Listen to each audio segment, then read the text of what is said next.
کہ وہ نواز شریف پر بھی اعتبار کرتے ہیں، وہ شہباز شریف صاحب پر بھی اعتبار کرتے ہیں، وہ آصف زرداری پر بھی بھروسہ کرتے ہیں، وہ بلاول بھٹو پر بھی بھروسہ کرتے ہیں، لیکن ان کا پختہ یقین اور اعتماد اور بھروسہ جو ہے وہ ہماری فوج کے سپہ سالار پر ہو، چاہے وہ کوئی بھی ہو،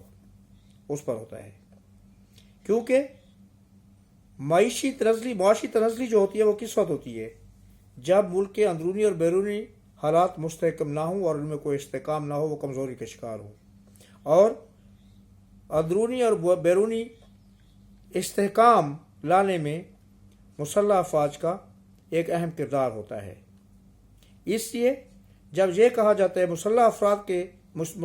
افواج کے سپہ سالار کی جانب سے، تو ایسی کسی بھی چیز کے بارے میں جب کوئی بیان دیا جاتا ہے تو اس کو بہت سنجیدگی سے لیا جاتا ہے اور لوگ اس پر بھروسہ کرنے کے لیے تیار ہوتے ہیں۔ ارد گرد کے جو ہمارے دوست ممالک کے سربراہان ہیں وہ اس چیز کو حتمی اور حرف آخر سمجھتے ہیں کہ ہاں آج یہ جو بات کی جا رہی ہے اس میں یقیناً سچائی ہے اور ایسا ہی ہوگا۔ حاضرین، میں آپ کو ایک بات بتاتا چلوں کہ یہ امداد ہمیں آج پہلی دفعہ نہیں مل رہی، لیکن جن حالات میں مل رہی ہے وہ حالات پہلی دفعہ پیدا ہوئے۔ ایک سابق رہنما کی ناعقبت اندیشی کی وجہ سے ہمارا ملک یہاں تک پہنچا، معاشی طور پر بھی، معاشرتی طور پر بھی، ثقافتی طور پر بھی، اور ایز اے متحد نیشن کے طور پر بھی ہمارا ملک تباہی کے دہانے پر پہنچا۔ لیکن میں سلوٹ کرتا ہوں ہماری مسلح افواج کے سربراہ کو اور ہماری حکومت کے سربراہ کو کہ انہوں نے انتہائی دانائی اور دانشمندی کے ساتھ حالات کو سمجھا اور اس کو سنبھالنے میں سنجیدگی کا مظاہرہ کرتے ہوئے صحیح سمت میں صحیح فیصلے کیے، بر وقت فیصلے کیے، درست وقت پر درست فیصلے کیے، اور جس کی وجہ سے آج ہم پھر ایک دفعہ دنیا کے سامنے اپنے قدموں پر کھڑے ہو کر سر اٹھا کر جینے کے قابل ہو رہے ہیں۔ اگرچہ اس میں تھوڑا ٹائم لگ رہا ہے، لیکن جو حالات پیدا کر دیے گئے تھے اس کے مقابلے میں یہ وقت کوئی زیادہ اہمیت نہیں رکھتا۔ انشاءاللہ یہ وقت جلد گزر جائے گا اور ہم پھر ایک مضبوط ملک کے طور پر ابھر کر دنیا کے نقشے پر سامنے کھڑے ہوں گے۔ دوسرا اہم موضوع جو ہے وہ رشیا سے تیل کی ترسیل ہے۔ رشیا سے آئل کے 2 کارگو ہمارے آ چکے ہیں اور ہماری ریفائنریز میں ان کو ریفائن کرنے کا عمل جاری ہے۔ ان 2 کارگو کی آمد سے نہ صرف یہ کہ پاکستان کا جو بیرونی امپورٹ کا بل ہے، تیل برآمد جب ہم کرتے ہیں اس کا جو بل ہے، جو ہم باہر سے تیل منگواتے ہیں اور اس کو $US میں پیمنٹ کرتے ہیں، اس کا جو بل ہے وہ کم ہوا ہے، کیونکہ یہ آئل ہمیں روس کی طرف سے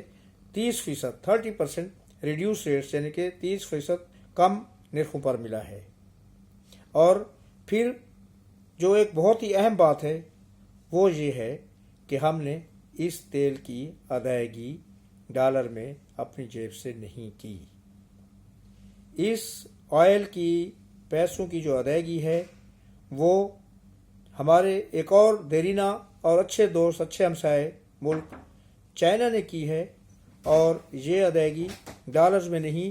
بلکہ چائنا کی کرنسی یوان میں کی گئی ہے۔ تو اس سے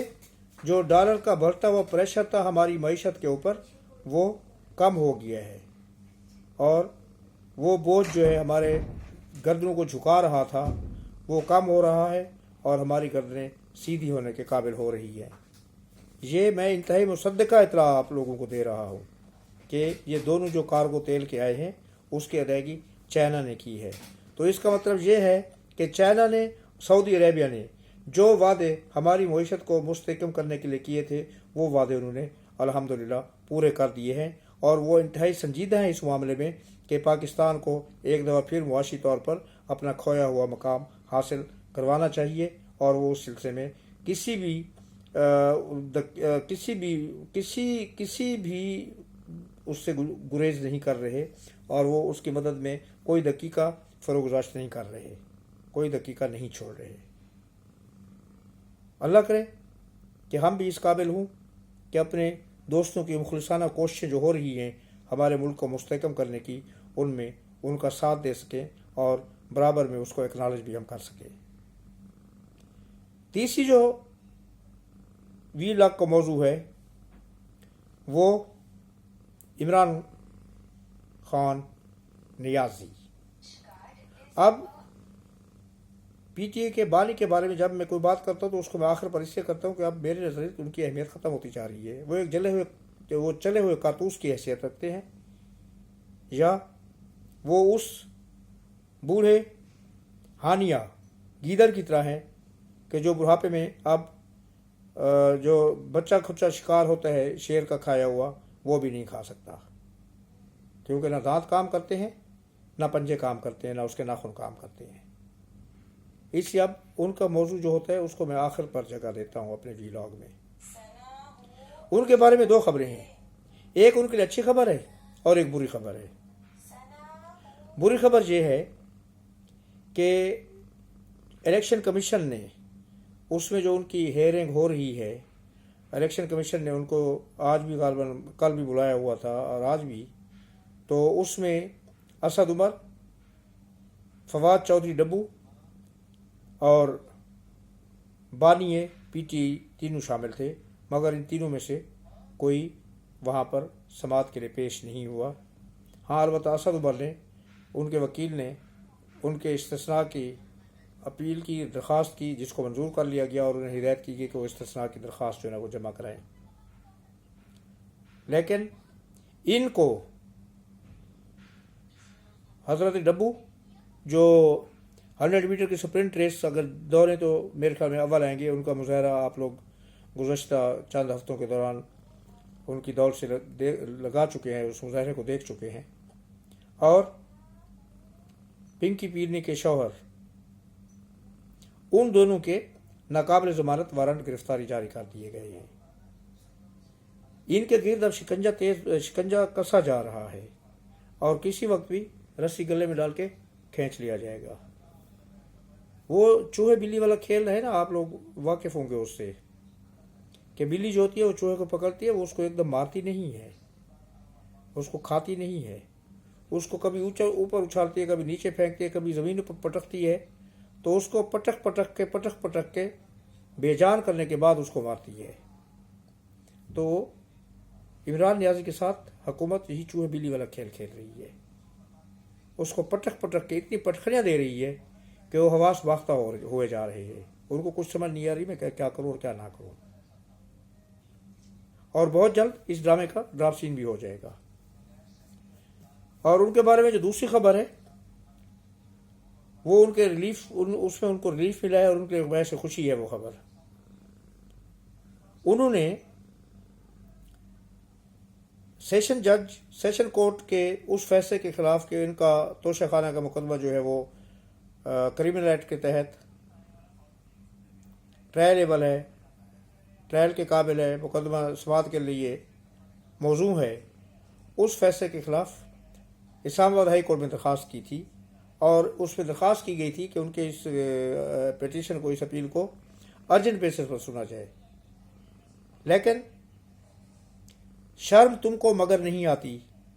کا محاورہ مجھے اس جگہ پر یاد آ رہا ہے، کیونکہ ان کی اس درخواست کو اسی chief justice of high court justice Aamir Farooq نے ٹیک اپ کیا اور اس کو ایکسیپٹ کیا، ایڈمیزیبل کیا، اور کل اس کی سماعت کے لیے تاریخ رکھ دی، جو ان کے لیے ایک بہت بڑی ریلیف کی بات ہے، کیونکہ پی ٹی اے یہی چاہ رہی تھی کہ کل ہی سماعت ہو جائے، کیونکہ کل ہی چیف الیکشن کمیشن نے، جو الیکشن کمیشن کا ٹریبیونل ہے، انہوں نے بھی ان کو بلایا ہوا ہے۔ تو اب اگر کل کی سماعت کے بعد ہائی کورٹ ان کو ریلیف دے دیتی ہے اور چیف الیکشن کمیشن کے فیصلے کے خلاف وہ جو ہے توشہ خانہ کیس، چیف الیکشن کمیشن کہتے ہیں، چیف سیشن جج کی کورٹ میں کل جو ان کا کیس چل رہا ہے، اس کے خلاف اگر ہائی کورٹ فیصلہ دے دیتی ہے تو پھر ان کو سانس لینے کی مہلت مل جائے گی، بریدنگ سپیس مل جائے گا، فیس سیونگ مل جائے گی، اور ان کا وہ مقدمہ فی الحال جو ہے وہ پس پش چلا جائے گا اور اس کی جو ہے سماعت وہ ملتوی ہو جائے گی۔ آگے دیکھیے ہوتا ہے کیا۔ لیکن یہ وہی چیف جسٹس ہیں جن کے اوپر پی ٹی اے نے اور عمران خان نے عدم اعتماد کا اظہار کیا کہ یہ باعث ہیں، یہ ہمارے لیے تعصب رکھتے ہیں، اس سے ہمارا کوئی مقدمہ وہ نہ سنیں، اور آج انہوں نے ان کو ریلیف دیا ہے۔ آج تک کے لیے اتنا ہی کافی، یا زندہ صحبت باقی،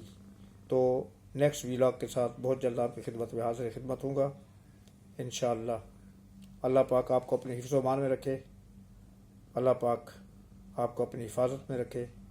اللہ حافظ، اللہ نگہبان، السلام علیکم اور شکریہ۔